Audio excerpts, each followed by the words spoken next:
जैसा कि आपने बोला कि गॉड टाइम के भी परे हैं और गॉड इतनी कॉम्प्लेक्स चीज़ है कि उसे ह्यूमन माइंड समझ नहीं सकता, और गॉड ने अर्थ पे फ्री विल भी दे दी है, तो आप अपना वक्त ज़ाया क्यों कर रहे हैं गॉड के बारे में बात करके? अपन को तो बात करनी चाहिए कि सोसाइटी को बेहतर कैसे करें। जी, मैं गॉड वही बताता है सोसाइटी को कैसे बेहतर करे। अभी मैं आपका जवाब देता हूँ।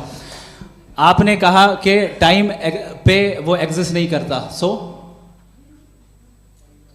मेरा सवाल ये है कि जैसा आपने बोला कि गॉड बहुत ही कॉम्प्लेक्स चीज है, मैंने कहा ही नहीं कि कॉम्प्लेक्स है, तो आपके अल्फाज हैं। कॉम्प्लेक्स का लफ्ज गॉड के लिए सुइटेबल नहीं है। क्यों? क्योंकि कॉम्प्लेक्स वो चीजें होती हैं जो ऑब्जेक्ट हो। God is not an object जिसको आप इंस्ट्रूमेंट के जरिए लेबोरेटरी में जाके टेस्ट करें, oh it's very complex. No, वो कोई कार का इंजन नहीं है। वो फिलोसॉफिकली नेसेसरी बीइंग ऐसी बीइंग है जो सिंपल बीइंग है। हाँ, आप उसको मुकम्मल तौर पे उसकी तमाम हिकमतों को जान ले और हर चीज को जान ले, ये पॉसिबल नहीं है, क्योंकि वो ऑल वाइज है, आप ऑल वाइज नहीं है, और वो खुदा है, वो आपको सारी चीजें बता दे, ये जरूरी नहीं। मेरा सवाल ये नहीं था, मेरा सवाल ये था कि जब गॉड इतना परे है इस दुनिया से कि उसने अर्थ पे फ्री विल भी दी है, हम सब ह्यूमंस की फ्री विल है, और जो सोसाइटी में हो रहा है वो अपन लोग डिसाइड करेंगे, तो अपन लोग डिसाइड नहीं करेंगे ना, अपन लोग डिसाइड नहीं करेंगे।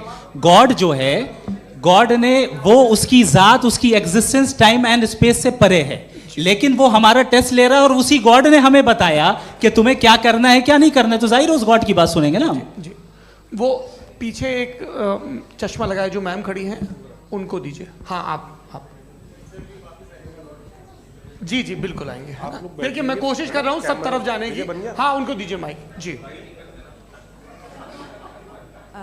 हेलो सर, मैं ओमनी प्रेजेंट नहीं हूँ, टाइम पाबंद हूँ, और जहां तक कोशिश कर सकता हूँ करूंगा। जी, अपना नाम बताइए। मेरा नाम उर्सुला है, मैं दिल्ली यूनिवर्सिटी की एक स्टूडेंट हूँ और मैं स्टूडेंट फेडरेशन ऑफ इंडिया से हूँ।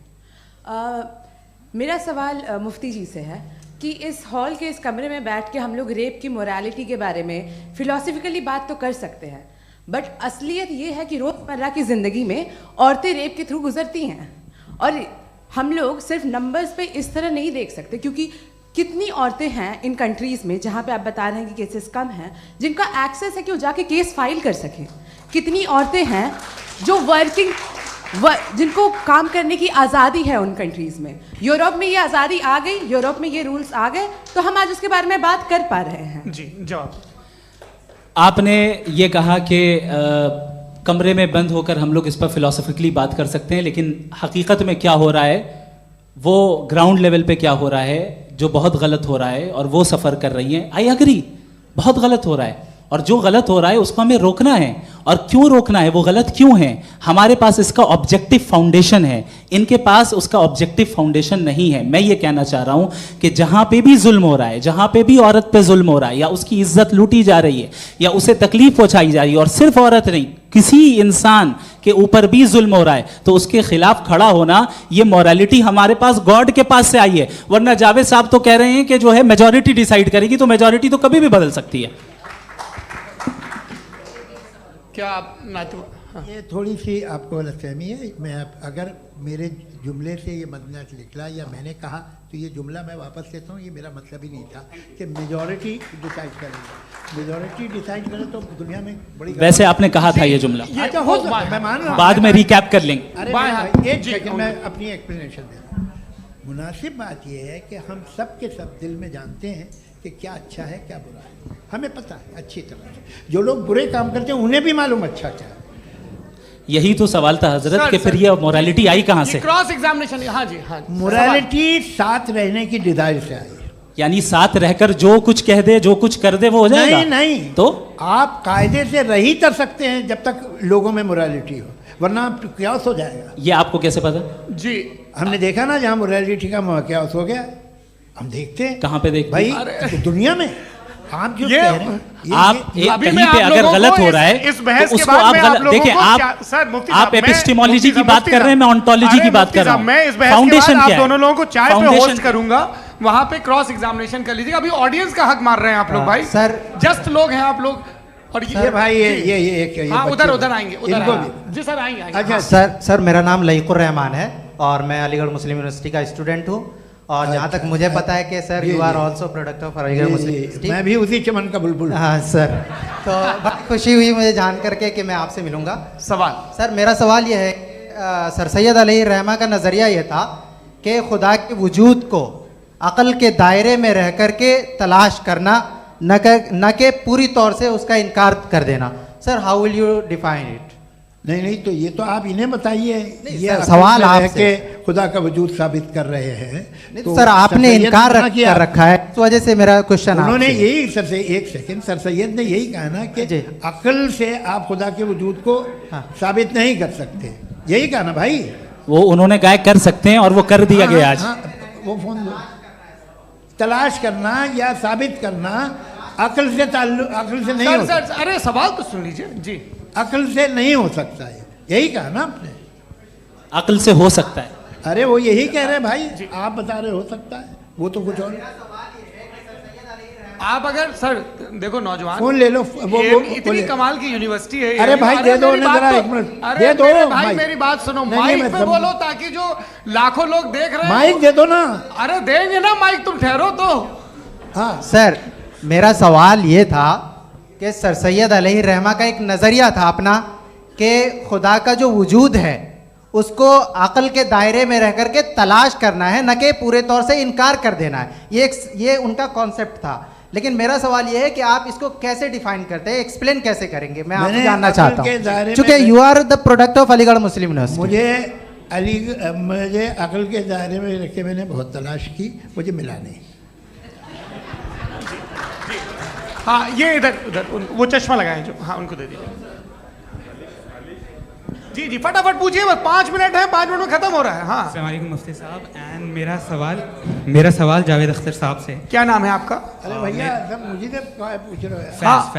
फैज पूछिए फैज साहब। तो मेरा सवाल ये है कि अभी जो एथियस्ट है वो problem of evil argument use कर रहे हैं अगेंस्ट मुस्लिम्स, राइट? कि इस दुनिया में इतना सारा ईविल है और अगेंस्ट मुस्लिम तो यहाँ अगेंस्ट थियस्ट। हाँ थोड़ा सा करेक्ट कर लीजिए भाई। पूरी मशक्कत ही इसी बात की थी कि किसी एक मजहब पे बात ना टिके जी। तो बेसिकली ये आर्गुमेंट ऐसा है कि इस दुनिया में इतना ज़्यादा ईवल एग्जिस्ट करता है और अगर एक ऑल गुड गॉड है तो वो रोकता क्यों नहीं है? लेकिन इस सवाल में एक हिडन अजम्पशन ये है कि इस दुनिया में ईवल एग्जिस्ट करता है। अब एथियस्ट ये कैसे ऑन्टोलॉजिकली प्रूव कर सकते हैं कि इस दुनिया में ईवल एग्जिस्ट करता है? मैं आपको बताता हूँ, थोड़ा सा समझा। नहीं सर हम लोग इनको सुनने आए। नहीं please don't do that. I want to explain ontology. नहीं हम समझ गए सर, इनको अब जवाब देने दीजिए। अच्छा सवाल पूछ लो। मैं अभी तक क्या था वो मैं थोड़ा सा ऐड ऑन कर लेता हूँ। तुम गुरु, तो हम जब इसका राउंड 13 करेंगे ना तब तुमको स्टेज पे बिठाएंगे। जी तो हाँ जल्दी से।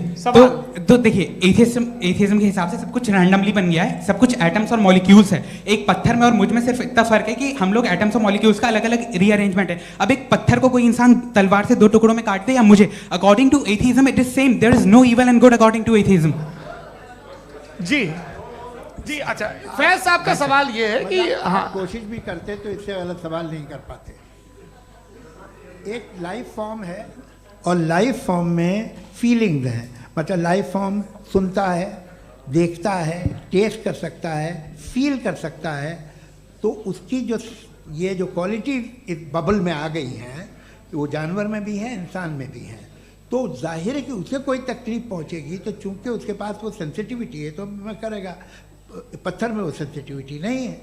तो ये क्या सवाल हुआ कि अगर पत्थर को काटा तो पत्थर को तकलीफ नहीं होती, तो आपको काटे तो आपको क्यों तकलीफ हो? बैठ जाइए जी। हाँ अगला सवाल। हाँ पूछे जी जावेद अख्तर साहब। अरे भैया सब आप लोग मुफ्ती साहब को छोड़ रहे हैं, मेरे ही पीछे पड़े हैं क्या? फिर चलो बोलो भाई। You asked how God can exist when children die in Gaza. हाँ?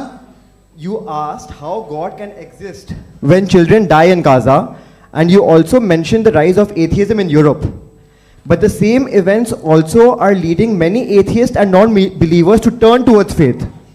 How do you interpret this contradiction, where suffering pushes some away from God, yet brings others closer to belief? आपको एक बात बताऊं, दुनिया परफेक्ट तो कहीं भी नहीं है, हर जगह कुछ खामियां हैं। बेटा एक मिनट, आप ही को कहेंगे। देखो वो तो कुछ खामियां, कमज़ोरियां, खराबियां सब जगह है।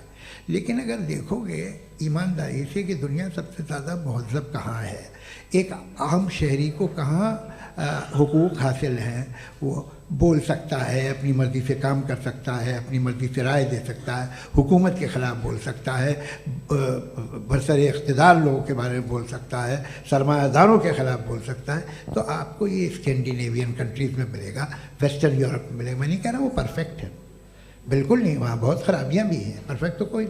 लेकिन जिन जिन मुल्कों में, लैटिन अमेरिका देखो, गल्फ़ देखो, वहाँ पर आपको ये ज़रूर है कि रेप नहीं होते होंगे।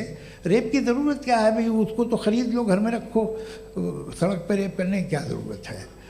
मगर सुनिए, मगर हकीकत ये है कि वहाँ शख्सी आज़ादी राय देने की, बोलने की नहीं है।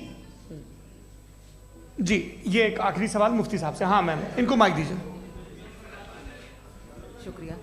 मेरा नाम मनीषा है, मैं हरियाणा से आई हूँ। मैं मुफ्ती साहब से एक बात पूछना चाहती हूँ। आप बार बार जावेद साहब को कॉन्ट्राडिक्ट तो कर रहे हैं कि आपने ये कहा, लेकिन आप भी अजम्पशंस के बेसिस पे बात कर रहे हैं। आपने खुदा के होने का कौन सा प्रूफ पेश किया है, खुदा की एग्जिस्टेंस का?